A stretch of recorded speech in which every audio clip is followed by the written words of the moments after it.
Este es el grupo que está encargado del proyecto del puente sismo resistente, el cual fue construido por los estudiantes Paula Vaca, Luis Miguel y Wendy Díaz. Las dimensiones del puente son 70 centímetros de altura, anchura de 1 metro y de profundidad tiene 28 centímetros. Es un puente que está construido por madera tipo triplex. Las dimensiones de estos arcos, que seguido les explicaré cuál es el funcionamiento de cada cosa, son de 127,18 kilogramos, 144 centímetros, y de anchurita tienen 3,2 centímetros.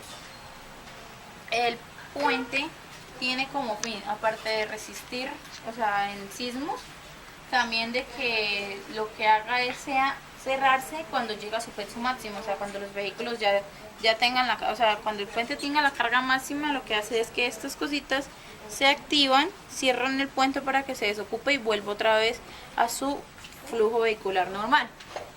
Las dimensiones del arco de acá abajo son 30 centímetros de diámetro.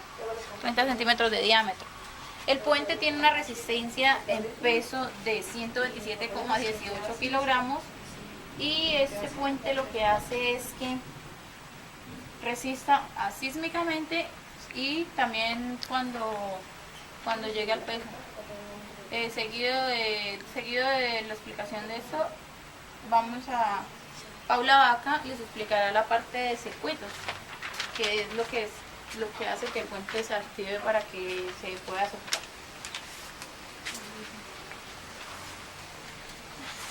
Bueno, para los circuitos utilizamos 3 metros de cable negro y rojo, un switch de 3 fases, un motor de 9 voltios, un adaptador de 500 megamperios y obviamente el estaño para soldar. Para realizar el circuito lo que hicimos fue puentear el switch en forma de X. Luego puenteamos los motores de forma que quedaran 2 positivos, 2 negativos. Luego lo conectamos al adaptador. Al estaño lo utilizamos para soldar los cables al switch. Todo lo conectamos en la segunda fase del switch. Pues el mecanismo prácticamente lo que hace es cerrar y abrir cuando pasan los carros. Pues cuando el puente está en su punto máximo, él lo cierra para que se desocupe y evitar la entrada de otros vehículos. Los problemas que tuvimos al realizar el circuito fue que un momento en el cual se nos desconectó a altas horas de la mañana y no teníamos el equipo adecuado para soldarlo. Luego lo conseguimos y pues ya. Otro de los problemas que tuvimos fue que cuando utilizábamos foamy. Al utilizar un motor tan bajito, lo que necesitábamos era un material pues no tan pesado, y antes estábamos utilizando el mismo material de triplex. Bueno, por toda la parte de los cálculos para la construcción del puente, primero que todo tuvimos que darle el peso máximo del puente. Entonces, con datos ya estándar, como el módulo de rigidez, que fue el que usamos,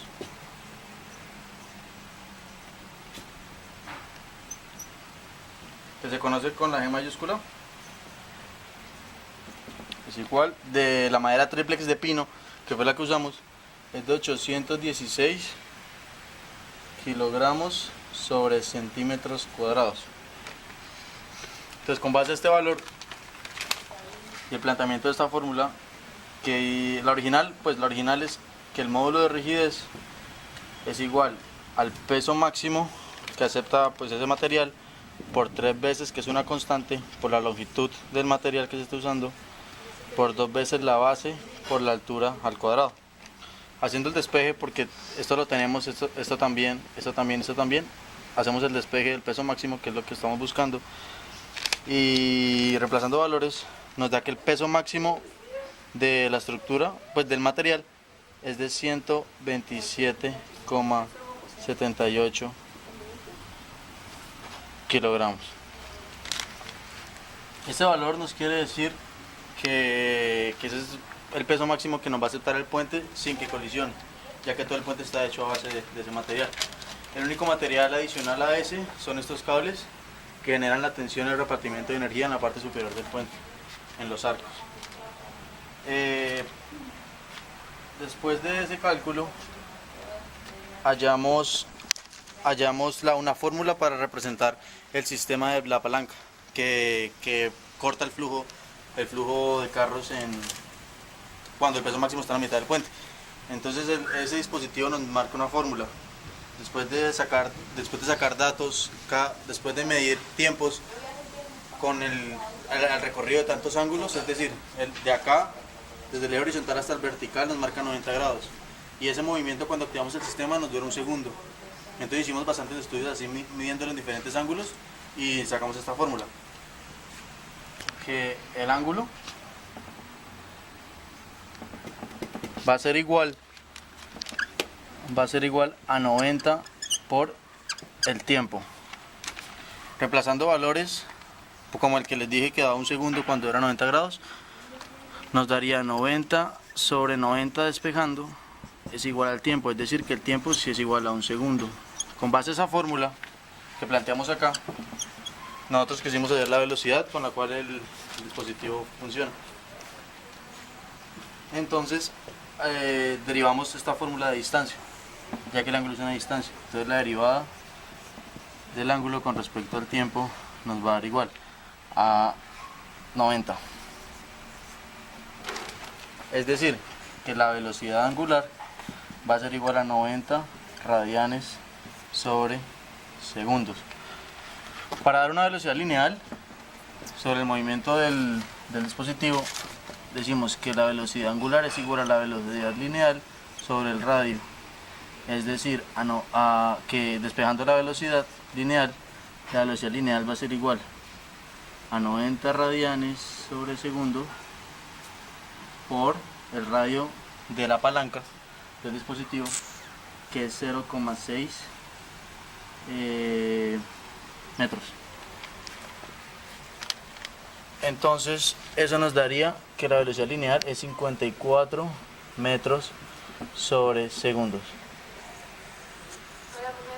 Eso por la otra parte de cálculos.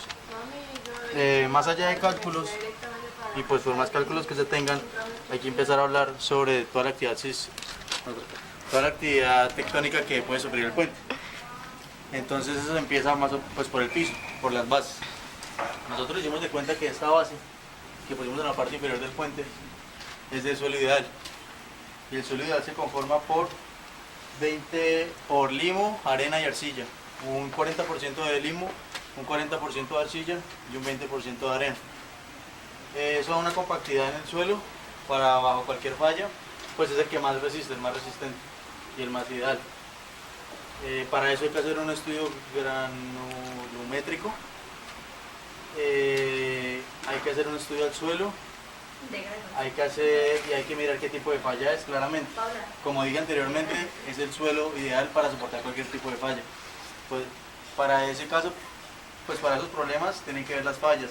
Ya puede ser falla divergente, que es cuando los bloques chocan, convergente cuando se alejan, y de transformación cuando sobre un mismo eje uno se mueve en sentido contrario.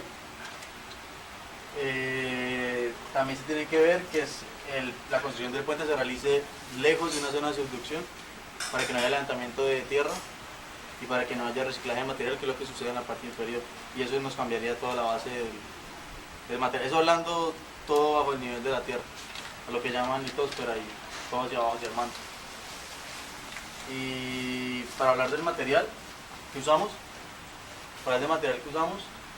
usamos limo de pino, como dije anteriormente, de 9 milímetros, como esta capa de acá, y lo mismo esta capa de acá. Y por dentro, con la misma forma de toda la cara, hay dos capas más de limo de triplex. Y en eso se conforma como toda la estructura, la forma del puente. Ahora les van a explicar Pablo les va a explicar toda la parte superior y los materiales en qué propiedades tienen. Bueno, les voy a explicar los triples. Utilizamos los triples de pino, lo utilizamos porque primero es un material muy resistente y es muy económico. El peso volumétrico del triples de pino es de 430 kilogramos sobre centímetros cuadrados. La cortante del triplet es de 95 kilogramos sobre centímetros cuadrados. El módulo de rigidez, como ya lo habíamos dicho, es de 816 kilogramos sobre centímetro cuadrado. El módulo de elasticidad es de 84.660 kilómetros sobre centímetro cuadrado, y obviamente, como toda madera, debe tener una composición de agua de 12%.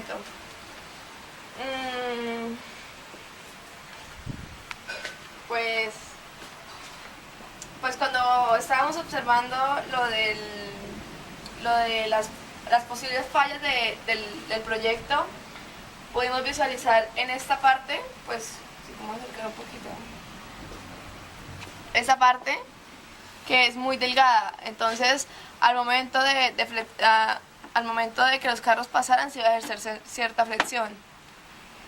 Pero al notarlo, que al momento de usar concreto y eso en la vida real, la flexión va a ser mínima. Para la construcción del puente utilizamos la gráfica del módulo de elasticidad,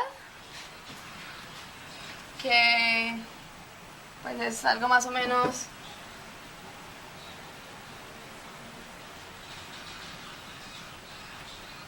así.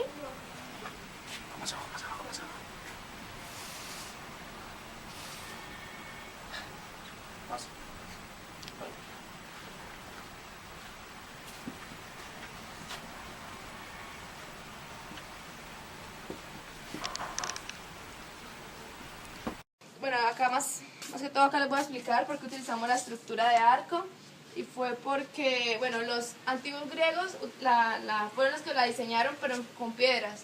Luego llegaron los romanos, la hicieron con cemento para que durara más, y pues parece que le funcionó. Todavía hay puentes de esos. Según pues lo ideal es hacer los arcos más altos y más esbeltos, pero por la necesidad de meterle la balanza para que nuestro proyecto funcionara, lo hicimos bajos. Entonces ahí fue donde sacamos la idea y utilizarlo para una especie de intercambiador. Bueno, pues eso fue todo por el proyecto, espero que les haya gustado. Muchas gracias. Chao.